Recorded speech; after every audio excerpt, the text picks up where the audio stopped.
Have you ever felt like your emotions were in control of you? Like a storm that appeared out of nowhere and swept away your calm, your clarity, and your peace. One moment you're steady, the next, anger, sadness, jealousy, or frustration takes over. It happens fast, too fast. We've all experienced it. But here is the truth that quietly changes everything. You may not control what happens around you, but you can always influence how you respond within you. That realization alone shifts the balance of power. Emotions are not weaknesses, they are energy. Raw, powerful, and sometimes overwhelming. They can push you toward growth or pull you into destruction. The difference is not in the emotion itself, but in how you handle it. Emotional control does not mean becoming cold. It means becoming steady. Aristotle once observed that anyone can become angry. That part is easy. What is difficult is being angry in the right way, at the right time, and for the right reason. That is wisdom. Most emotional chaos begins because we notice our feelings too late. We don't realize we're triggered until we've already reacted. We say something sharp. We send a message we regret. We replay the moment later and ask ourselves, why did I let that get to me? That is what happens when emotion moves faster than awareness. The first shift is simple but powerful. Pause. When something rises inside you, don't immediately act. Notice it. Name it quietly. This is anger. This is fear and hurt.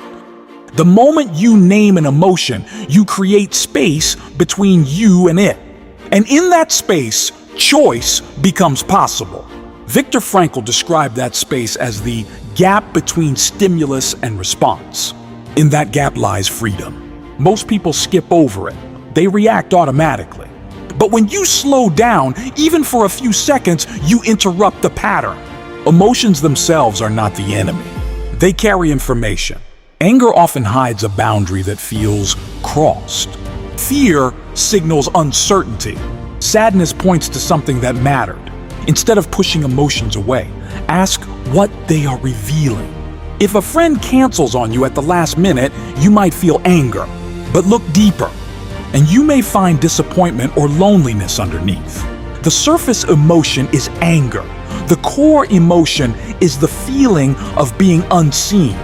When you understand that, your response changes. You move from accusation to clarity. Self-control grows out of understanding, not suppression. There is a quiet difference between reacting and responding.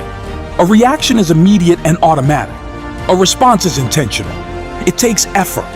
It requires awareness.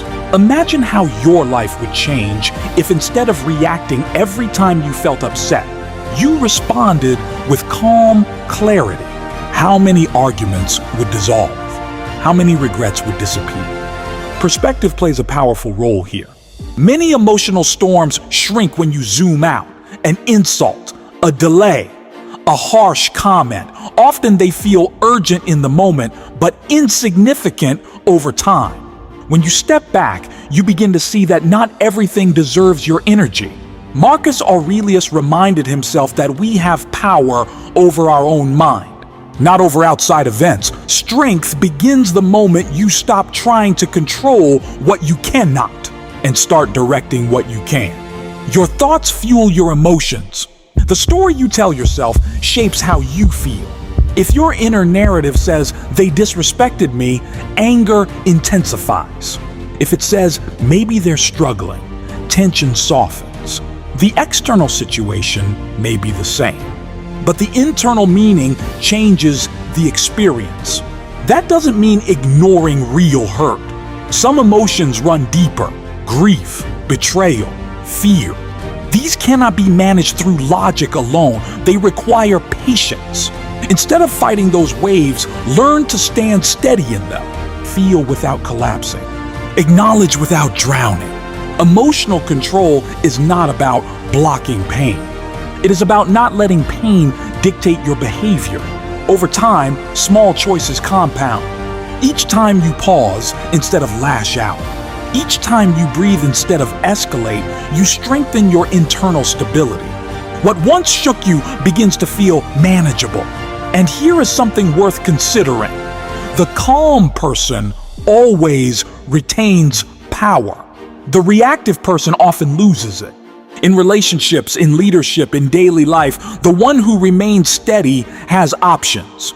So ask yourself honestly, which emotion controls you the most right now?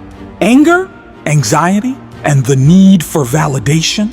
What would change if you learned to observe that emotion without immediately obeying it? You don't need to eliminate emotion. You need to guide it. Anger can become motivation. Fear can become preparation. Sadness can deepen empathy. The goal is not to feel less. It is to feel with awareness. You are allowed to feel intensely. That is human. But you are not required to let every feeling make your decisions.